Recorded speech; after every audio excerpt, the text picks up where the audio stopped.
Hi guys, welcome back to paintings with AK. இன்றைக்கி நம்ம என்ன பார்க்க போகிறோம்னா, விநாயகர் சதுர்த்தி வருதுல்ல, அதுக்கு தான் கிராஃப்ட் பார்க்க போகிறோம். இப்போ வாங்க வீடியோக்குள்ளே போகலாம். இப்போ நான் என்ன பண்ணியிருக்கேன்னா, பேப்பரை ஒரு நாள் ஃபுல்லாக வாட்டரில் ஊற வச்சு அதை பொடி பொடியாக ஆக்கியிருக்கேன். நீங்கள் ஜஸ்ட் அதை மிக்ஸ் பண்ணாலே அது பொடியாக ஆகிடும். இப்போ நம்ம இது கூட கொஞ்சம் ஒயிட் சிமெண்ட் ஆட் பண்ணுறோம். ஒயிட் சிமெண்ட் ஏன் ஆட் பண்ணுறோன்னா, அது கொஞ்சம் ஸ்டிக்கினஸ்ஸாக அது கொஞ்சம் நல்லா பிடிச்சிக்கும் எல்லாத்தையும் சேர்த்து. உங்களுக்கு ஒயிட் சிமெண்ட் இல்லைன்னா நீங்கள் கம்மு கூட யூஸ் பண்ணிக்கலாம். இப்போ நான் ஒரு டப்பா மாதிரி வச்சு அதில் ஃபுல்லாக இது பண்ணிவிட்டு அதை பேஸ்மெண்ட் மாதிரி வச்சுருக்கேன். அதை பண்ணிட்ட உடனே நீங்கள் பேப்பர் லைட்டாக வாட்டர் மேலே டிப் பண்ணி நல்லா அதை ஓவர் கோட் கொடுத்தீங்கன்னா அது அந்த மிச்ச பார்ட்ஸ்லாம் உங்களுக்கு தெரியாது. நான் அதே மாதிரி ஃபுல்லாக பண்ணிக்கிறேன். நீங்கள் இந்த ப்ராசஸே கண்டினியூ பண்ணுங்கள் எல்லாத்துக்குமே.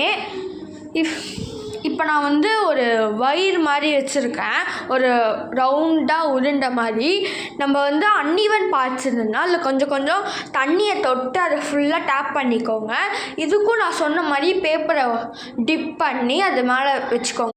இப்போ நீங்கள் அதை ஒரு குச்சி மாதிரி எடுத்துக்கோங்க. குச்சி எடுத்துகிட்டு அதுக்குள்ளே பொறுமையாக அழுத்துங்க. ரொம்ப ப்ரெஷர் கொடுத்துட்டிங்கன்னா அது கொஞ்சம் இதுவாக தான் இருக்கும், அதனால் வெளியில் வந்துடும்.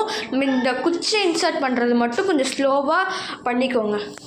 நீங்கள் மேலே கொஞ்சம் மட்டும் கேப் விட்டுக்கோங்க. இப்போ நான் பண்ணி முடிச்சிட்டேன். நம்ம நெக்ஸ்ட்டு கால் தான் செய்ய போகிறோம்.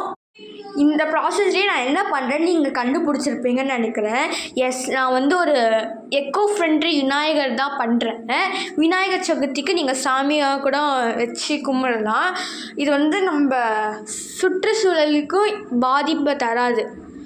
அதனால இந்த விநாயகர் சதுர்த்திக்கு நீங்களும் கண்டிப்பாக இதை ட்ரை பண்ணி பாருங்கள். இப்போ நான் காலை வச்சுட்டேன்.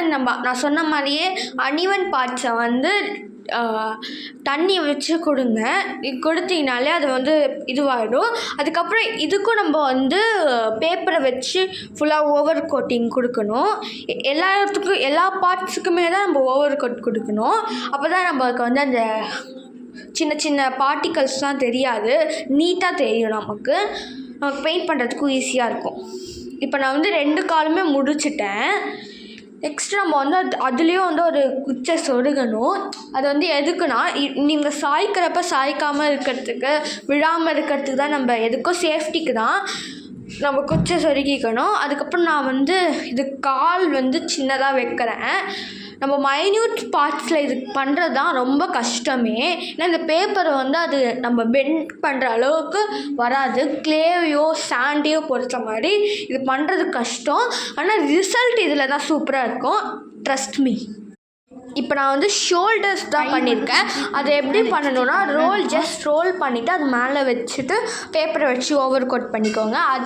அதே ஸ்டெப் தான் நீங்கள் கைக்கும் பண்ணணும். கைக்கும் பண்ணிட்டு அந்த பேப்பரை வச்சு ஓவர் கோட் பண்ணிக்கோங்க.